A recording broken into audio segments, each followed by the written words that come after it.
Wow. Thank you so much, Dr. Bankston, for your inspiring words. Dr. Bankston reminded us that diversity is like a quilt, where each of the pieces contribute to the beauty of the whole. Those pieces indelibly are bound together to make the entire piece stronger. She also reminded us that we don't have to be racist to practice racism, and above all, to stop and think about our actions and our practices as we go about doing the work to become a more to become an anti-racist society. Let us all remember her words as we go out and do the work of community engagement. It is now my pleasure to introduce you to Dr. David Childs, Associate Professor of Social Studies Education at Northern Kentucky University, who will moderate our panel. Thank you so much. And that was such a wonderful presentation, Dr. Bankston. Thank you for your words of wisdom. And we are going to go into our panel discussion at this time. We want to remind everybody there are going to be the panel questions. If you could respond, we've already had one, but that's very helpful to us and going to give us some invaluable information. So let's get started. In the interest of time, we're going to have each panelist introduce themselves, and then we'll go on with our questions. We'll start off with Dr. Rayshawn Eastman. If you can introduce yourself. Hello. Hi, everyone. My name is Dr. Rayshawn Eastman. I serve as the Chief Diversity and Inclusion Officer at Mount St. Joseph University. It's a pleasure to be with you all this afternoon. Thank you. Thanks for coming and agreeing to be a part of this. Next, we'll hear from Dr. Darryl A. Peal. Mr. Darryl A. Peal. Good afternoon, everyone. It's an honor, privilege, and a pleasure to be with you this afternoon. My name is Darryl Peal, and I have the distinct pleasure of serving as the Chief Diversity, Equity, and Inclusion Officer at Northern Kentucky University. Good afternoon. Thank you so much. Thanks for coming. Next, we'll hear from Dr. Bleuzette Marshall. If you can introduce yourself, please. Thank you. Sure. Good afternoon, everyone. Thank you so much for having me today. I am Bleuzette Marshall, and I serve as the Vice President for Equity, Inclusion, and Community Impact at the University of Cincinnati. I'm looking forward to our time together. Thank you so much. Let's get into our discussion. I'd like to start off with Mr. Peal, and just wanted to ask you a question. You can respond in any way that you feel. What advice do you have for community engagement professionals? What advice do you have? Thank you very much for that question, Dr. Childs. And I have the distinct pleasure of working with Dr. Childs at Northern Kentucky University. So it's always a thrill to be with one of my friends and scholars. And Dr. Childs, I think the advice that I would give has emerged out of recent experiences.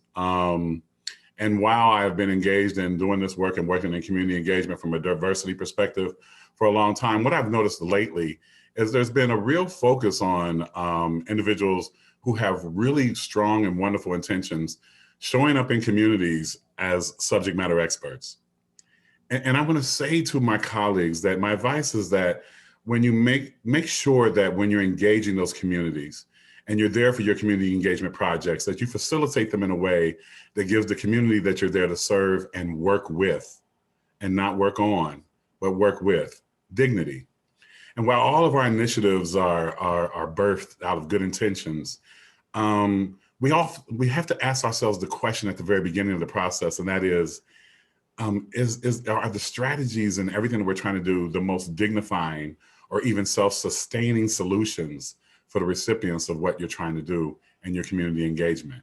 And I think when you take the time to really focus on those issues, I think you'll be able to have community engagement that is altruistic, and that allows individuals in those communities to say, I want to be engaged with you, because you cannot just bring your resources, right? And you cannot come to save the community. You have to come to be in community and in relationship with community, right?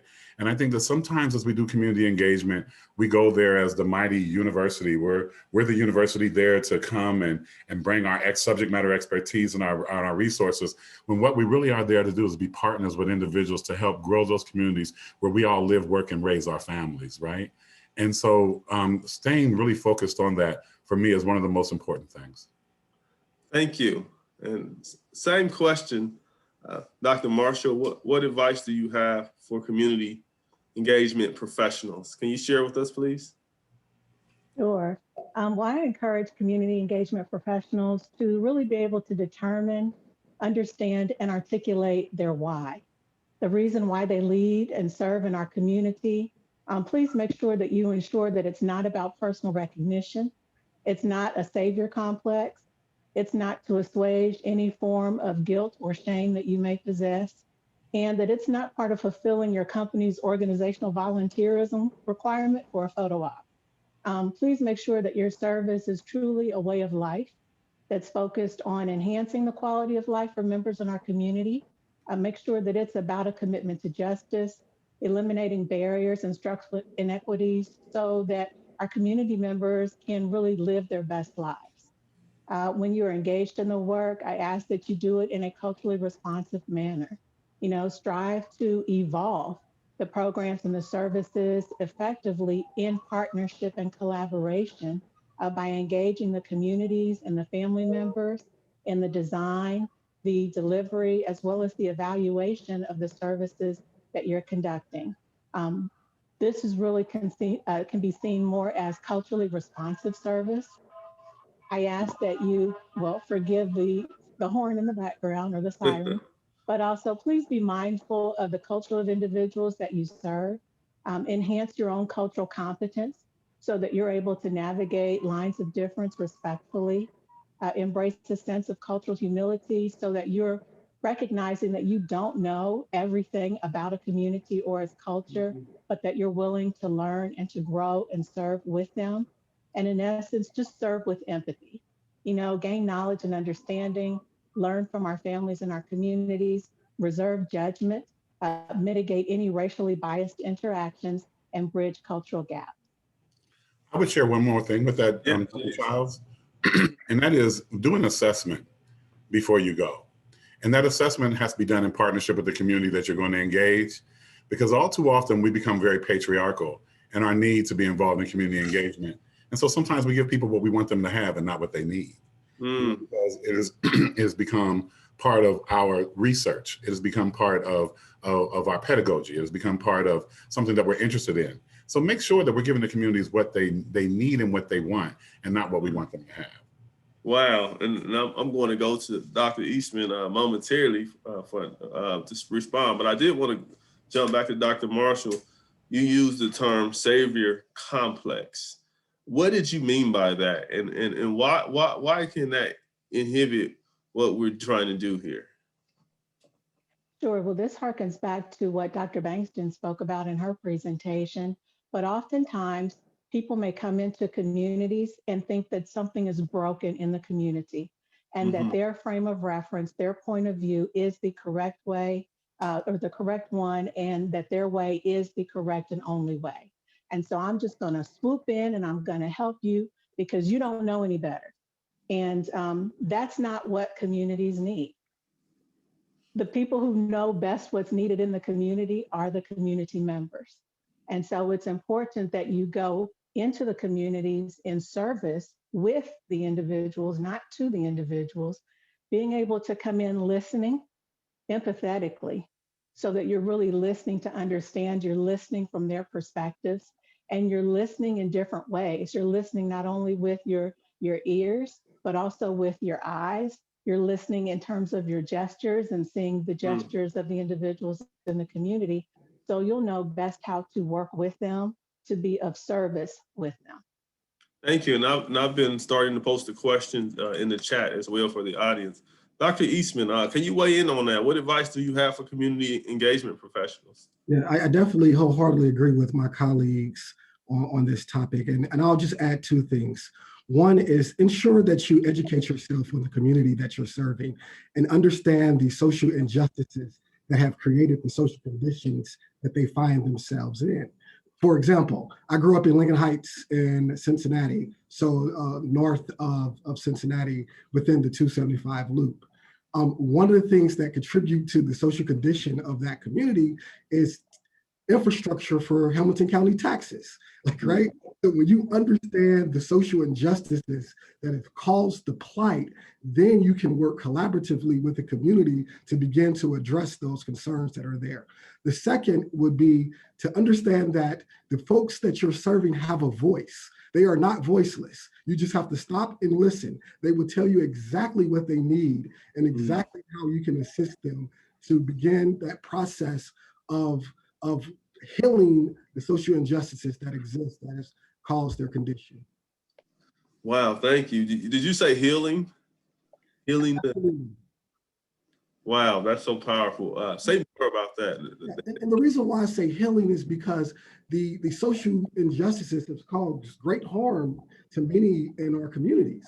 Like, right? And whether that's the financial harm, whether that's economic harm, whether that's the physiological harm of the impact of having to live in oppression, like, right, there has to be a healing process that takes place. So when you're doing the work in a community, you have to understand that healing has to take place before we can begin to move forward.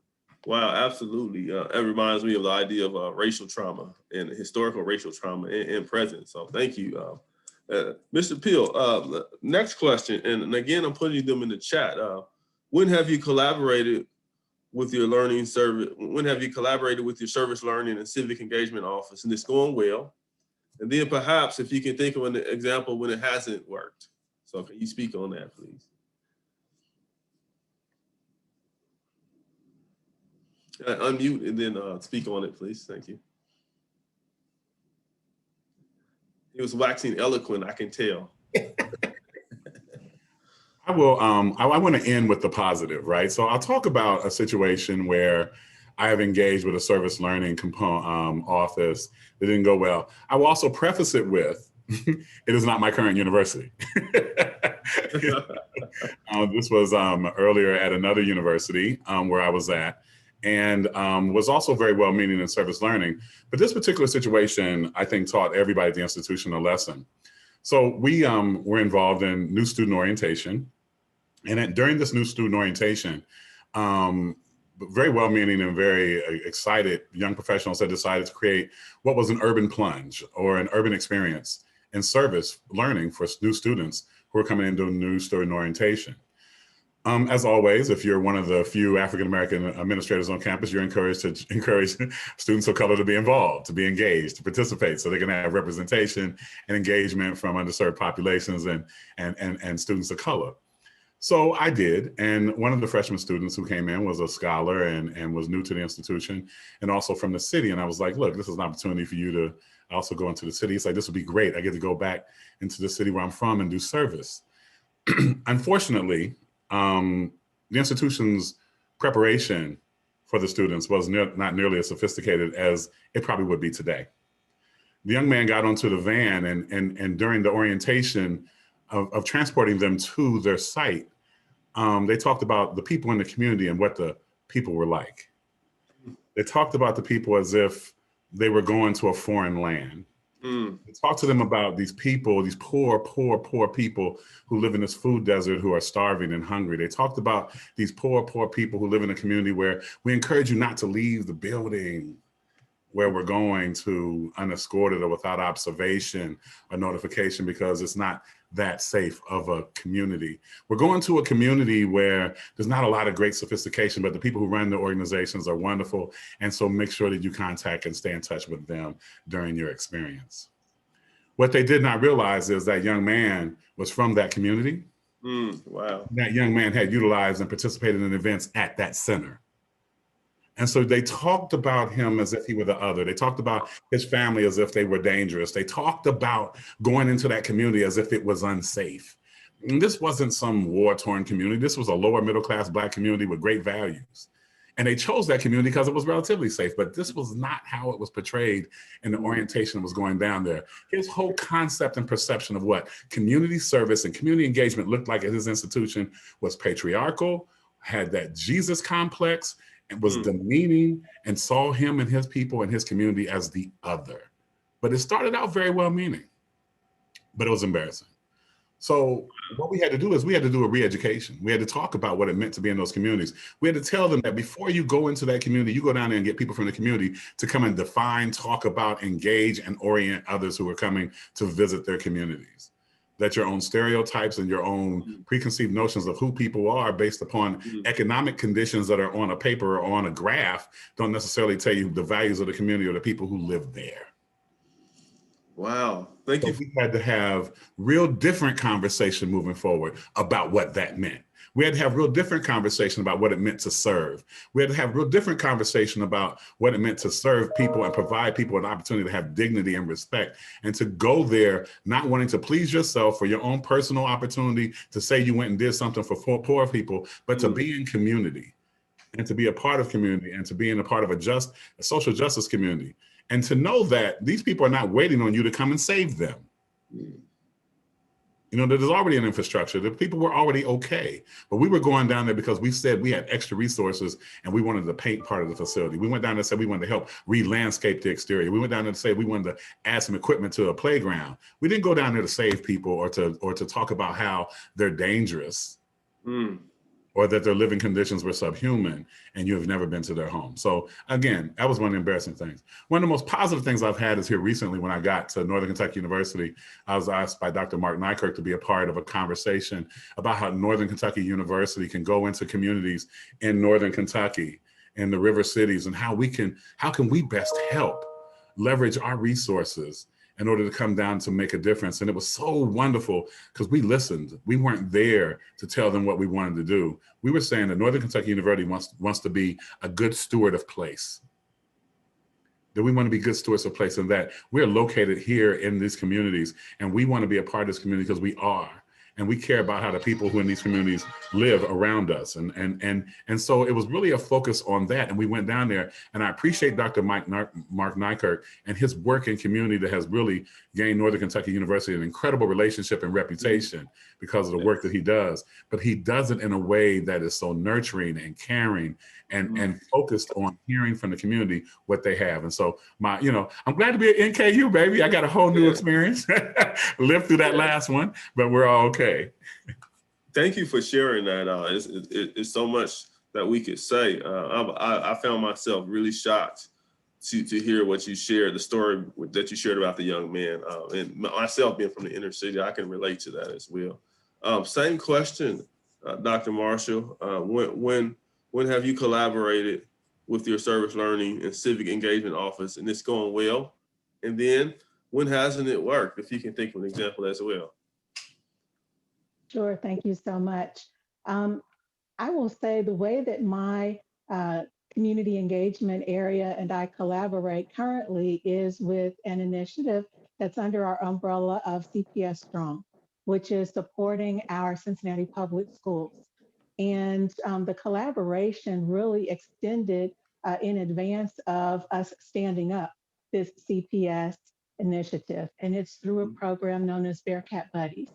And that's where our students work with the high school students to really help them not only with their education, but also helping them with their life challenges in some way, shape, or form, being there as almost a near peer to them or someone closer in their age that they may confide in periodically to share how you may navigate life if you are a tween or a teen, and steps and strategies that one can take to look for and to be able to apply for higher education, should that be their desire. To be quite frank with you, I cannot think of any negative experiences that I've had. That doesn't mean that they have not existed, but I'm very pleased that members of our community engagement team participate in what we call inclusive excellence workshops within the institution. And those are designed to provide people with the knowledge, awareness, skills to really make sure that they are leading and that they are serving in a civil and just way. And so that information trickles down and cascades within our department to those who serve. And so I'm pleased that I haven't received any reports, and I hope that I don't knock on something here, But yeah, so far, I'm very excited with the work that we've been doing. We've been growing year over year in terms of just the level of engagement and our impact with the students. And we are seeing that students who do participate in those programs um, decide to attend the university. And so we're thrilled by that. Thank you so much. And this next question, Dr. Eastman, I'm posting in the chat now. It really harkens back to many of the things that Dr. Bankston talked about in her keynote as it relates to anti-racist community engagement. And what does that mean? And how can we be purposeful in anti-racist community engagement? So can you share with us on that question, please? Thank you. Absolutely. I think, so I have a saying that we've done a really good job at telling people that racism is bad. So no one wants to be a racist, but we've done a horrible job of telling people what racism is, like, right? So we think about racism in the terms of, well, someone's using an epithet or a derogatory word towards someone or writing something. Well, that's true, but it's also how it shows up structurally and within our systems, and how through generations, it advantages some over others. So when you think about in how purposefully approaching community engagement with anti-racism, it starts with training and education and understanding what racism is, how it shows up in America, and how it is enacted in our system day by day. And when you're able to educate a population of students on that, to understand that systematic approach, that changes the way that they interact with the community and the way that they engage in the way they serve. I really like what you said about structural racism. Can you speak more on the idea of personal racism versus structural racism? And I think that's important to bring out. Absolutely, that is a great point, especially so, like, right? So there's this idea of prejudice, like, right? I feel a certain way about a racial group for XYZ reasons. And then I act on that in a purposeful way. And in my behaviors, in the way that I interact with folks. But structurally, we're talking about the very system, things like redlining, how redlining has caused generational gaps in wealth. So you think about the original GI Bill, when folks served our country honorably, there was white folks that were able to get loans in particular areas where black folks weren't able to get that loans. And when they were not allowed to get loans for homes in places that were affluent, like, right? So we know so much of our wealth is tied to property and what we own, right? We leverage that wealth to sometimes educate our very children, like, right? So we may take out a second mortgage, but if you have been prevented from historically, I'm talking about grandparents and great-grandparents, great-grandparents from obtaining that wealth, it has a very real trickle-down effect. So that's structurally something that was built into the very system that disadvantaged some and advantaged others. So that's just one example of many where systematic racism shows up. Wow, Dr. Eastman, thank you so much. You guys are doing some good stuff over there at the Mount. I can tell at Mount St. Joseph University. We're trying at least. I really was interested in what you had to say because that helps us understand that when people say, for example, that why are we still talking about this? Slavery happened so long ago, the civil rights happened so long ago. But when you think about it systemically, then you understand institutional racism and the historical ramifications of it still impacts people today. So thank you so much. Same question, Mr. Peal, help us out. What do you think about that? How can we purposefully be purposeful in anti-racist community engagement? Okay. This in the chat as well. I was making sure that my mic was on. Yeah, it is. It's on. And say the question one more time. And it's in the chat. How can we be purposeful in anti-racist community engagement? Absolutely. Absolutely. I think that I want to make sure I heard it correctly. I think to be purposeful means that we have to be methodical and intentional about looking at policies and looking at practices that have been historical barriers. I think all too often we want to go in and we want to create a new initiative or we want to go in and we want to create a new program.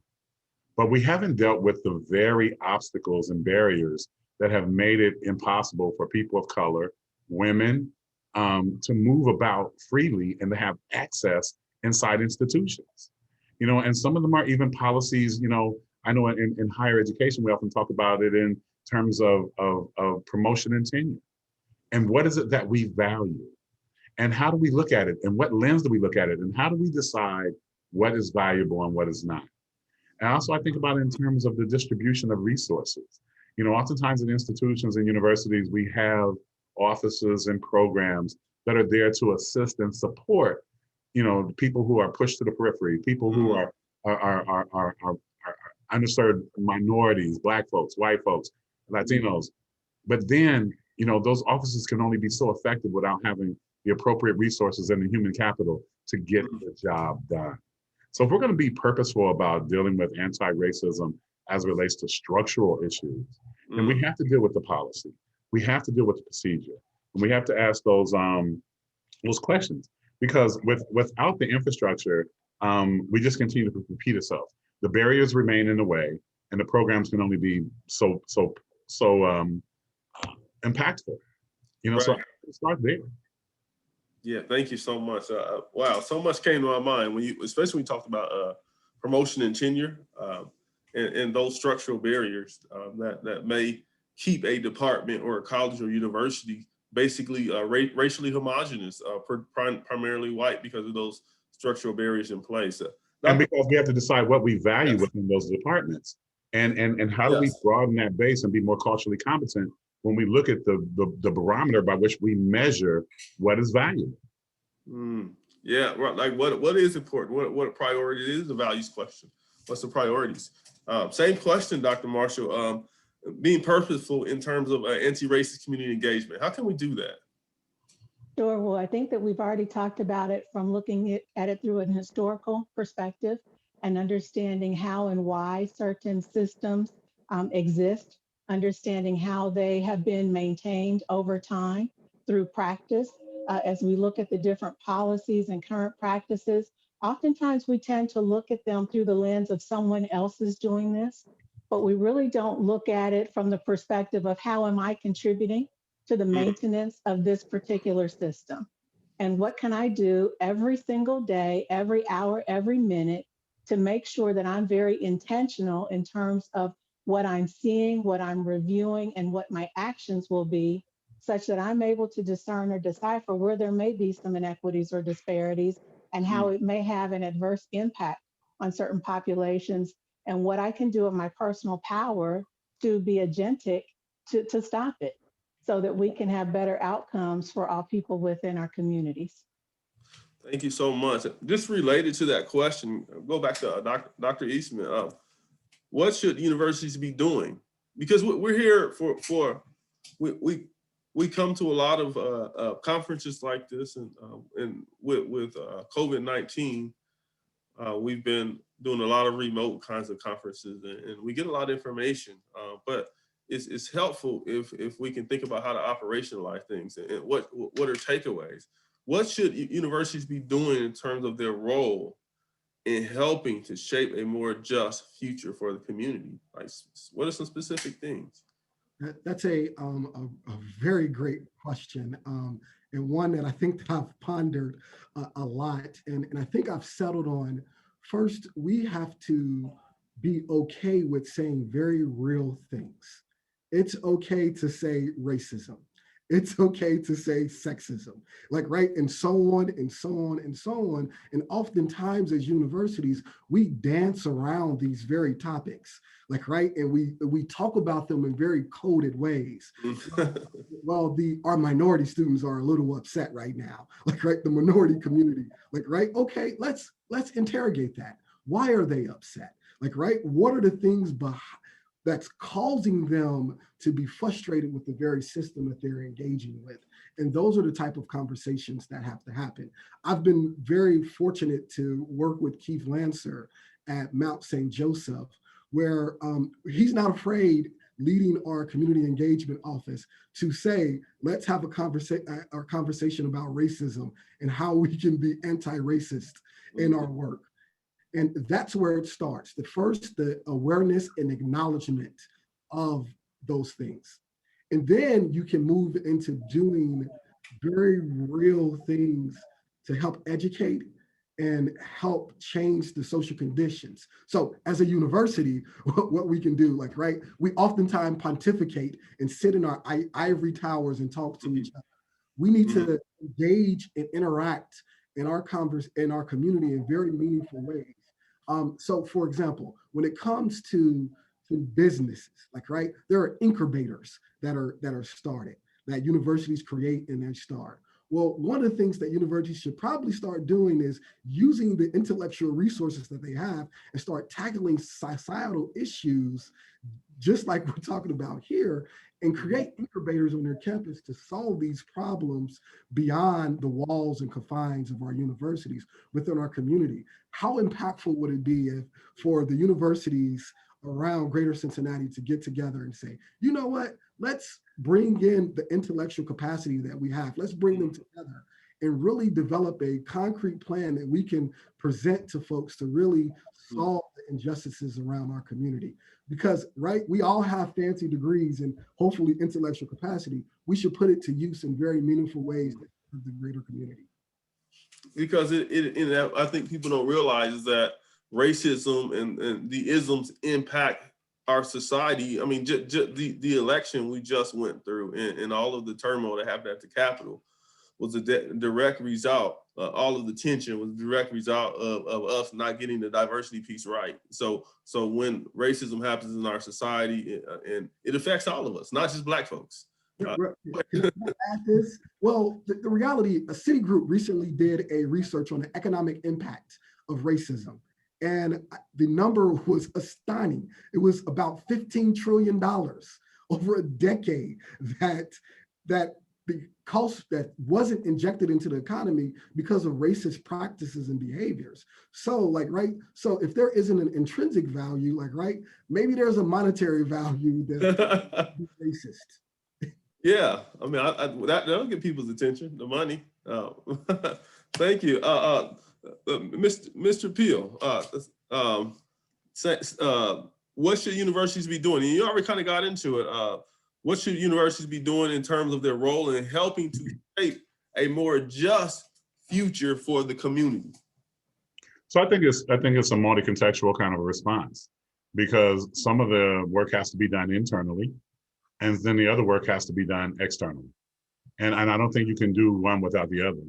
Internally, we have to create an environment in a campus community that is not only just and equitable, but where we spend some time at some point, and I truly believe this, helping people to unlearn anti-Black ideas, right? And we're gonna also have to do the educating and providing opportunities for people of different races and ethnicities to be in front of the classroom. You know, in order for our students to leave and really be global citizens, they need to learn and be educated from a multiple different perspectives and ideals and worldviews. And when we have whole departments full of monolithic perspectives, what we do is perpetuate the same thing that we had when they came in. And if a student leaves at the end of 4 years being the same person that they came in their freshman year, then they wasted 4 years of tuition. And so I think we have a responsibility, not only that, but also making sure that we have resources, opportunities, and access for people of color, especially African Americans right now, internally, you know, in order to have that equity. And when we talk about the community and the town-gown relationships, that means that making sure that we use our expertise and take our talents and our resources to go into public schools and be of assistance and not people who go there to assess. I think we spend a lot of time researching and giving reports on what's wrong with public schools, but how do we as colleges and universities invest the brain power and the brain trust that we have to make a difference and change that? How do we become participants and not just evaluators? You know, and I think that all too often we have a great ability to acknowledge what is wrong, but not necessarily being the engine for creating change and being the engines for social justice and social change in those communities. So I think we need to look at our posture a little different. And I also think that colleges and universities are going to have to pivot. You know, the way we have seen ourselves in communities and the way we have seen ourselves as how we provide education to the communities which we serve has changed. And COVID-19 has been a big part of that change. Right. So, you know, empowering communities and really being involved in community engagement in meaningful ways, I think is going to be essential. And also being aware of what the needs are of the community. Are we providing education and opportunities to develop a workforce that can go out and help to continue to grow that community? And are we targeting those individuals who are the most underserved at the same time and trying to provide them with an opportunity to be in those spaces? So, I mean, it's a multi-contextual look for me. You know, when we talk about what is our role in moving forward in equity and in community engagement, it's an internal community and an external community. We might sometimes want to bifurcate them and focus on just one, but I think if we're going to really be relevant as institutions, we're going to have to do both at the same time. Wow. You talked about pivoting and all that. That makes people nervous and reimagining what we do at a university because people are very comfortable with their privilege. So we're going to go into the Q&A section. So many questions, good questions, and people are so engaged. This is amazing. I'll direct the first question to Dr. Marshall. What could you say or do to cultivate anti-racist teacher candidates and preparation programs? And this is kind of a two-part question here. What would be the number one thing if you could say anything to all of these education leaders before their student teachers go into the workforce? So we'll have to do with preparing teacher candidates for the K-12 world, education majors, in terms of anti-racism. What are your thoughts on that?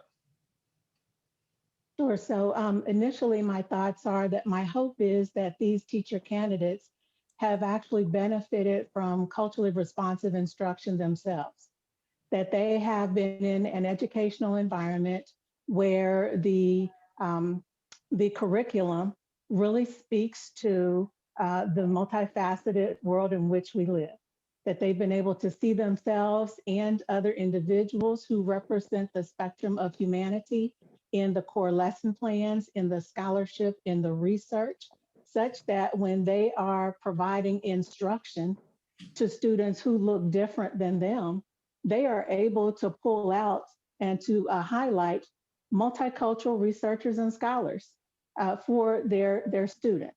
I also think that it's important beyond just the academic educational perspective that these candidates are having experiences that involve them learning about different cultures, that they are maintaining an awareness of their bias tendencies. And again, we all have biases, but they are also enacting strategies to mitigate them, whether it's perspective taking or stereotype replacement or just being more empathetic. You know, they are not labeling groups and then acting based off of labels or stereotypes. And I think lastly, that they would just have a genuine commitment to continued growth and development. You know, as we talk about this journey that we've been on, this journey, whether it's democracy, whether it's this journey toward inclusion or inclusive excellence, the key word there is that it's a journey. You know, we never talk about it being a destination. And as human individuals, you know, we are always on a life journey.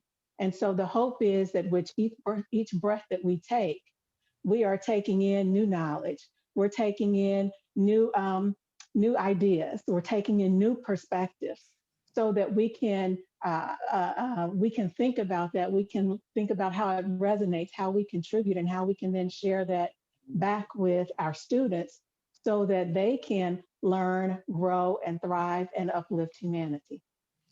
Wonderful.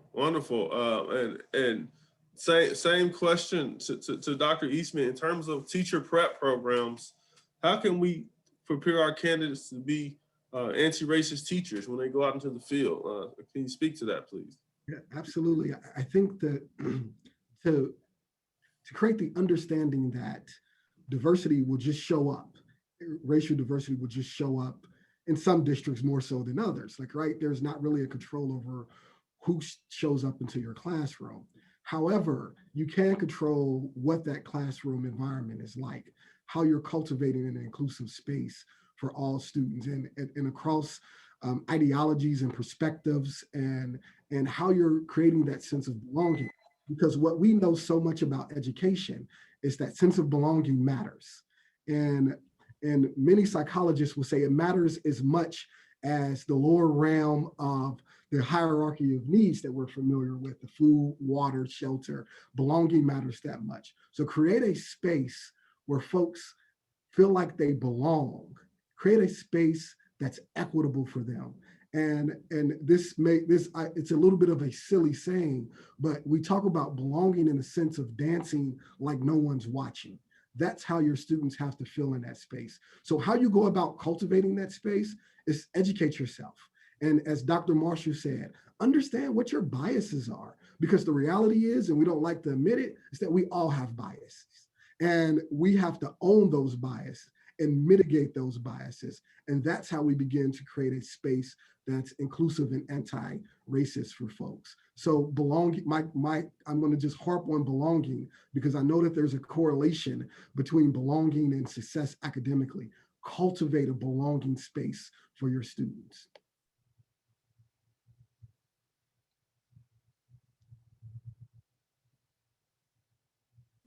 Dr. Childs, you're muted. We can't hear you. I have some background noise. Thank you. So we have time for one more question. This is related to the question we just asked. This will go to Dr. Peal.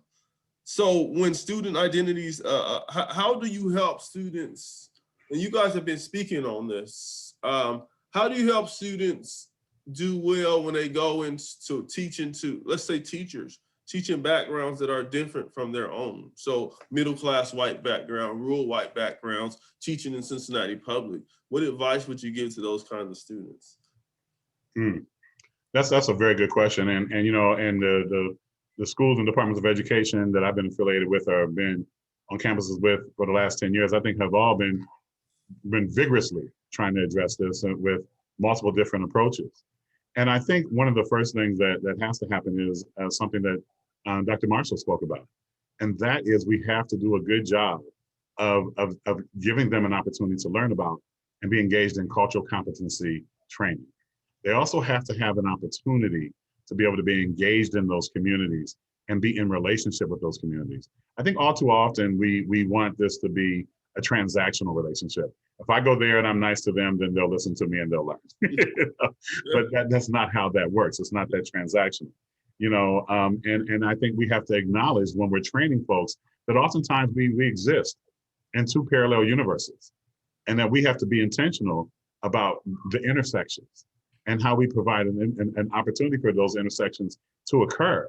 And I think sometimes we do very check the box kind of preparation for young white middle class instructors who are going to go into very urban settings where there's a disproportionately large number of students of color. You have to not only be in relationship with the students in the classroom, but you have to have an understanding of the culture of the community that you're in. And not just an understanding of the culture. If you don't respect that culture, you'll never, ever really be able to be totally immersed into that culture. And oftentimes, you know, they have to be able to give themselves amnesty for not knowing what they don't know, and to going in and being willing to talk by folks you wouldn't learn, you'd think you would learn from, and that's the students. You know, I had a mentor one time tell me that you're never too old to learn and you're never too young to teach. And I really do believe that. And so it has gone with me as a university administrator now. I feel like I can never do this job well unless I have a 24 or maybe a 21-year-old mentor, you know, who can help me guide me along this journey. So if we're going to prepare those individuals to go into those classrooms, they have to have unique and real experiences with that community, an understanding of that community, and a respect for that community. You know, because you can do we cannot program ourselves into being ready. You know, you cannot program yourself into being ready. And the other thing that Dr. Marshall said that I think was one of the biggest things that may have gotten missed is you've got to want to do it, and it's got to be something you desire to do, and it's got to be about loving the community that you're trying to outreach to. Or you will never be successful there, because students can smell phoniness. You know, they're not going to allow you into their space if they don't believe that you're altruistic or serious about it. And Dr. Eastman says something that's significantly important too, that I don't know if you're familiar with Dr. Terrell Strayhorn's research on belonging, but it's amazing. And this whole notion, Dr. Eastman, you're right about belonging and the research that Dr. Terrell Strayhorn continues to do every day, and I'm a student of his, boy, I love his work, is essential, right? And so to be successful there, you're gonna have to couple a couple of those different things.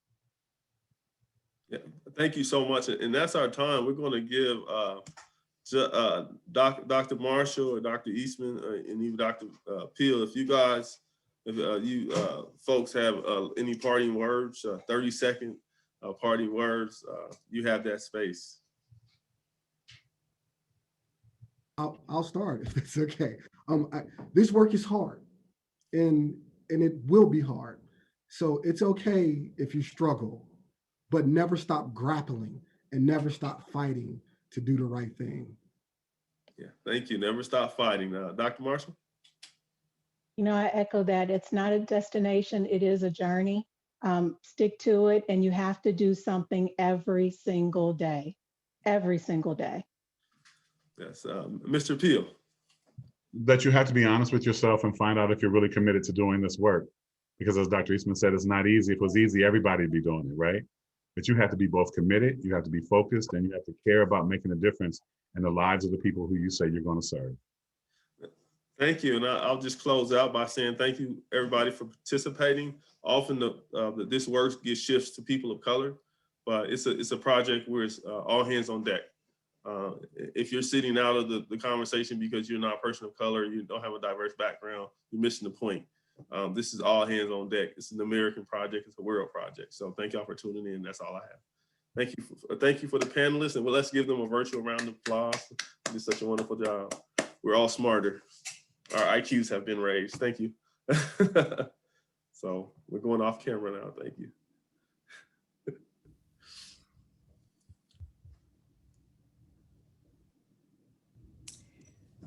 Wow, we have all been able to garner a wealth of information from Dr. Childs and our distinguished panelists. Thank you all for your prolific words and advice as to how we move forward in engaging our respective communities. They left us with a number of words of wisdom, including listening with empathy and ensuring that you educate yourself about the community that you are going to serve, creating spaces that feed the need for belonging, engaging with the Office of Service and Service Learning and/or civic engagement to determine how to best leverage institutional resources that are available to you, and to be purposeful about our education and training around structural racism, including training our students from multiple perspectives. Thank you all again. We all know, or we should know, that civic activism and community engagement takes many forms. Please help me welcome Teresa VanDenend Sorge, a faculty member in dance with a